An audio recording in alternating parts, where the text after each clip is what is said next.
حکم ہوا کہ نوح ہماری طرف سے سلامتی اور برکتوں کے ساتھ جو تم پر اور تمہارے ساتھ کی جماعتوں پر نازل کی گئی ہیں اتر آؤ،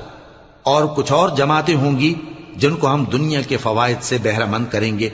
پھر ان کو ہماری طرف سے عذاب علیم پہنچے گا۔ یہ حالات غیب کی خبروں میں سے ہیں جو ہم تمہاری طرف بھیجتے ہیں، اور اس سے پہلے نہ تم ہی ان کو جانتے تھے اور نہ تمہاری قوم ہی ان سے واقف تھی، تو صبر کرو کہ انجام پرہیزگاروں ہی کا بھلا ہے۔ اور ہم نے قوم عاد کی طرف ان کے بھائی ہود کو بھیجا، انہوں نے کہا اے میری قوم، اللہ ہی کی عبادت کرو، اس کے سوا تمہارا کوئی معبود نہیں، تم شرک کر کے اللہ پر محض بہتان باندھتے ہو۔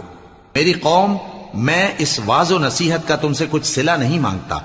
میرا صلہ تو اس کے ذمے ہے جس نے مجھے پیدا کیا، بھلا تم سمجھتے کیوں نہیں؟ اور اے قوم، اپنے پروردگار سے بخشش مانگو، پھر اس کے آگے